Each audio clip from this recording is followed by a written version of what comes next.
तो दोस्तों, पिछले एपिसोड में आपने सुना कि आकाशवाणी के अनुसार रुद्रा जैसे तैसे उस सुनहरे नाखून को तो काटने में कामयाब हो गया। पर अब देखना यह है कि क्या वो सूर्यास्त के पहले दूसरे पक्षी के पीठ पर से उस सुनहरे पंख को निकालने में कामयाब हो पाएगा। चलिए जानते हैं आज के एपिसोड में। आप सुन रहे हैं कहानी आदि शक्ति का रहस्य, एपिसोड 38। विशाखा खुशी के आवेश में रुद्रा से लिपट गई, पर जब उसका आवेश शांत हुआ तो उसने देखा कि वो रुद्रा से लिपटी हुई है। ये देख वो असहज हो गई। वो तुरंत रुद्रा से हटकर अपना मुंह नीचे की ओर करते हुए खड़ी हो गई। उसके चेहरे पर अब आवेश की जगह लज्जा दिख रही थी। ये देख रुद्रा ने अपने हाथ से उसकी हनोटी को पकड़कर उसके चेहरे को अपनी ओर उठाया और बोला, विशाखा, नई जिंदगी की तुम्हें बहुत बहुत शुभकामनाएं। विशाखा अब तक रुद्रा से कई बार लिपट चुकी थी, पर अभी तक वो उसका नाम तक नहीं जानती थी। अब तक उसका परिचय केवल सेनापति राघव से ही हुआ था। नक्शे की वजह से रुद्रा और प्रवाल से परिचय होना रह गया था। इसलिए वो अपनी आंखों को नीचे की ओर करके ही रुद्रा से बोली, युवक, तुम्हारा नाम क्या है? शारीरिक दृष्टिकोण से देखा जाए तो तुम कोई योद्धा तो नहीं लगते, तो क्या तुम सेनापति राघव के सलाहकार हो? उसकी ये बातें सुनकर रुद्रा को इतनी जोर से हंसी आई कि वो अपना आपा खोकर पेट पकड़कर जोर जोर से हंसने लगा। उसे इस तरह जोर जोर से हंसता देख विशाखा उसे असमंजस भरे भाव से देखती रह गई। फिर कुछ देर के बाद अपनी हंसी को काबू में करते हुए रुद्रा बोला, विशाखा, ये बात तो तुम्हारी बिल्कुल सही है कि मैं कोई योद्धा नहीं हूँ और ना ही मेरा शरीर किसी योद्धा की तरह है, पर मुझे लगता है कि मेरा दिल एक बहुत बड़ा योद्धा का है। इसी कारण जब तुम उस रस्सी से गिरी तो सेनापति राघव के होते हुए भी मैं तुम्हें बचाने के लिए तुम्हारे पीछे कूद पड़ा, बगैर इस बात की परवाह किए कि तुम्हारे साथ साथ मैं खुद भी मारा जाता। और अब देखो, हम दोनों सही सलामत यहाँ खड़े हैं। और रही बात मेरे नाम की, तो बगैर मेरा नाम जाने ही तुम मुझसे इतनी बार लिपट चुकी हो कि अब तुम्हारे मुंह से हे युवक सुनना भी मुझे अच्छा लग रहा है। पर हाँ, इसका मतलब ये नहीं कि मैं तुम्हारा किसी प्रकार का फायदा उठाऊंगा, क्योंकि मैं ये अच्छी तरह से जानता हूँ कि तुम एक राजकुमारी हो और मैं एक साधारण सा लड़का। इसलिए तुम अपनी जगह, मैं अपनी जगह, और मैं अपनी जगह छोड़कर तुम्हारे जगह आने की कोशिश कदापि नहीं करूंगा। रुद्र की इस तरह की बातें सुनकर विशाखा उसके सामने आई। उसके दोनों हाथों को अपने हाथों में लेकर उसे एक बड़े से पत्थर पर बिठाते हुए वो बोली, देखो, तुम जो कोई भी हो, इससे मुझे कोई फर्क नहीं पड़ता, पर तुमने मेरी जान बचाई है, इसीलिए मेरे लिए तो तुम मेरे भगवान हो। और मैं एक ऐसी अभागन हूँ जिसे अपने इस भगवान का नाम तक नहीं पता। अरे अरे विशाखा, मैं एक साधारण सा लड़का हूँ, मुझे साधारण ही रहने दो। भगवान का दर्जा देकर मुझे महान मत बनाओ। वैसे तुम्हारे जानकारी के लिए बता दूं कि इस नाचिस को रुद्रा कहते हैं। रुद्रा का नाम जानकर विशाखा बोली, वाकई तुम योद्धा जैसे नहीं दिखते, पर आज तुमने जो काम किया है वो शायद कोई योद्धा भी नहीं कर पाता। अच्छा, ऐसा कौन सा बड़ा तीर मार दिया मैंने? रुद्रा ने पूछा।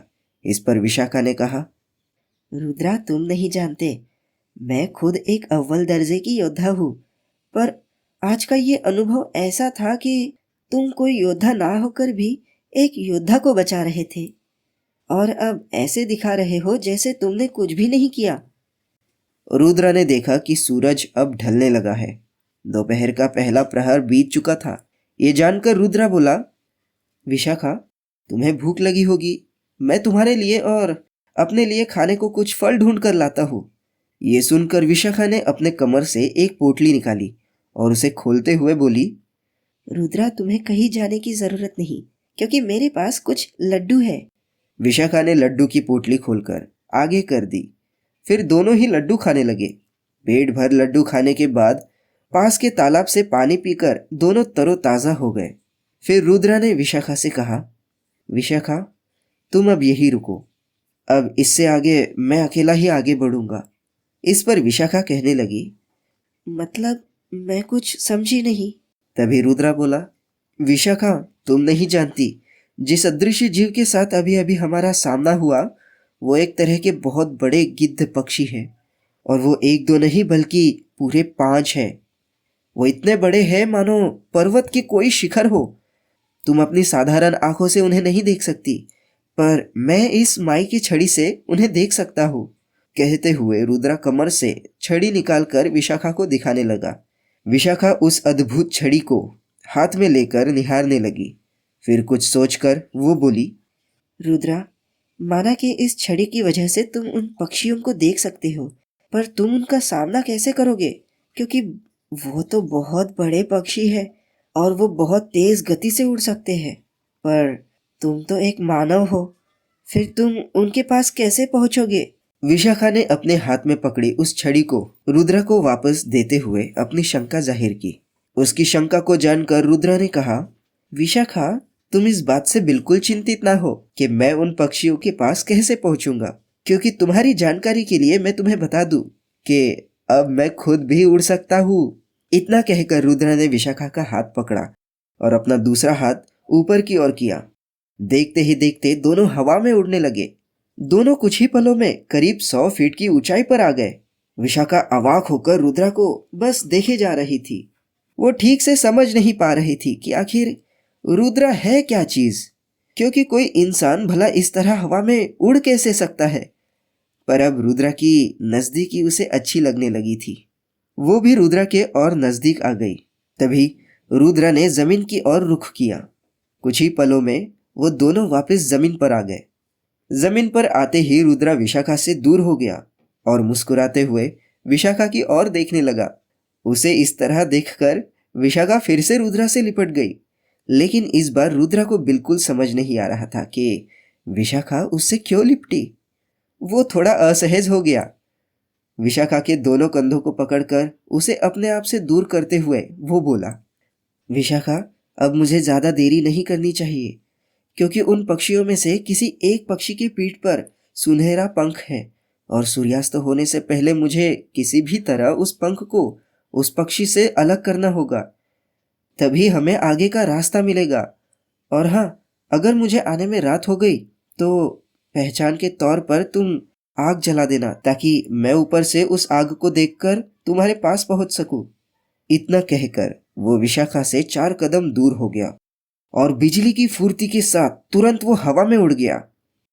तेज गति से उड़ान भरने के कारण विशाखा के आसपास धूल मिट्टी उड़ने लगी, पर विशाखा तो शून्य भरी निगाहों से बस रुद्रा को उड़कर जाते हुए देख रही थी।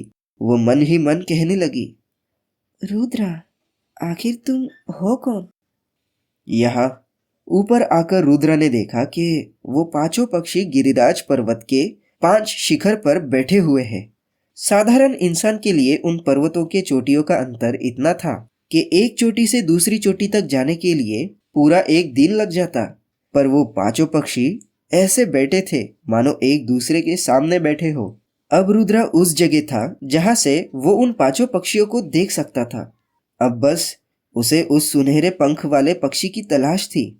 इसीलिए अब वो उन हर पक्षियों के ऊपर से उड़ने लगा, पर उसे किसी भी पक्षी के पीठ पर वो सुनहरा पंख नहीं दिख रहा था।